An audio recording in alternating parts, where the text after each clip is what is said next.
देखो भाई, दुनिया में आचरण हमेशा बाद में पाला जाता है, पहले उस ज्ञान को प्राप्त किया जाता है जिससे वो आचरण का निर्माण होता है।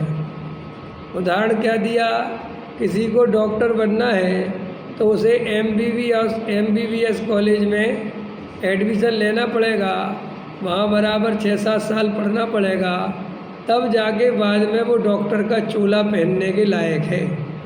अगर कोई ऐसा समझे कि डॉक्टर का चोला पहले पहन लेता हूँ तो क्या बिगड़ जाएगा, भाई बाद में पहनना है पहले पहन लेता हूँ। ऐसे कई धुरंधर अपने को मिल जाते हैं, वो कहते आचरण पहले पाल लें तो ज़्यादा अच्छा है ना, पहले आचरण पालेंगे तो फ़ायदा ज़्यादा है, भाई बाद में तो पालना ही है ना।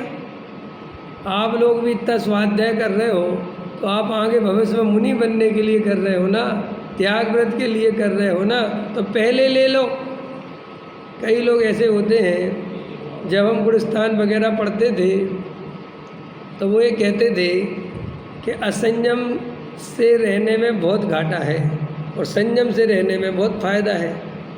ये पूछो कैसे, कि अपन संयम में है, मान के चलो अपन है तो मिथ्या दृष्टि, और अपन आचरण पालें 5वें गुणस्थान का, माने प्रतिमा वगैरह ले लें, तो इसमें घाटा कहाँ है, फ़ायदा है।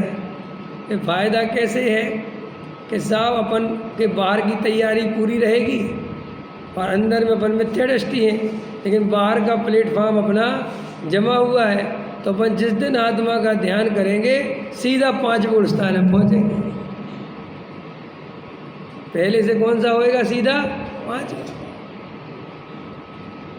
कितना बढ़िया है, समझ में आया कि नहीं आया। एक तो आचरण पहले पाले तो क्या दिक्कत है।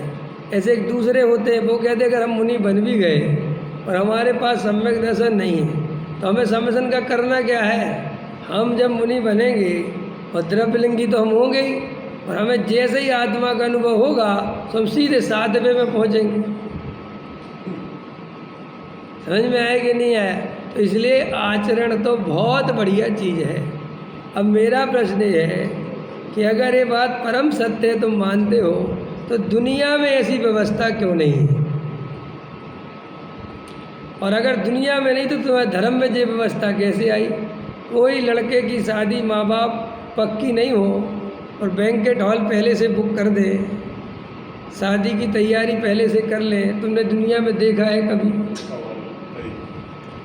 कोई आदमी डॉक्टर बने बिना डॉक्टर का चोला पहले खरीद ले और डॉक्टर कहते हो तो बैन नहीं, उसमें क्या फ़र्क पड़ता है। भाई साहब, वो आदमी समाज के लिए नुकसानदायक होता है कि नहीं, अरे होता है कि नहीं।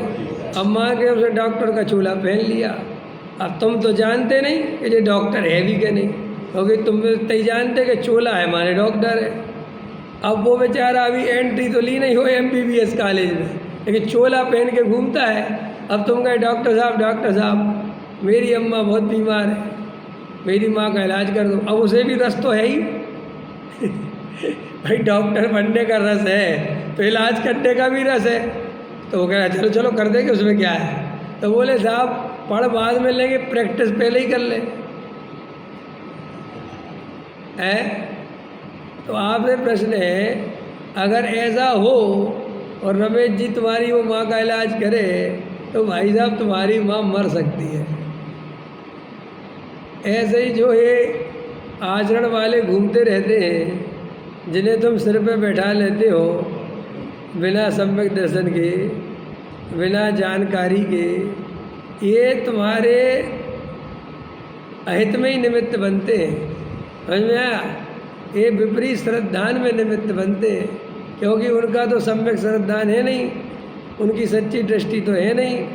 बिना सोचे समझे मुनि बन गए, बिना सोचे समझे ब्रह्मचारी बन गए, आचरण पालने लगे, तो वे जगत का कल्याण कभी नहीं करते, उल्टा जगत की जो है विपरीत स्थिति में वो निमित्त बनते हैं। ये बिल्कुल आप समझना, इस बात को बहुत गहराई से समझना।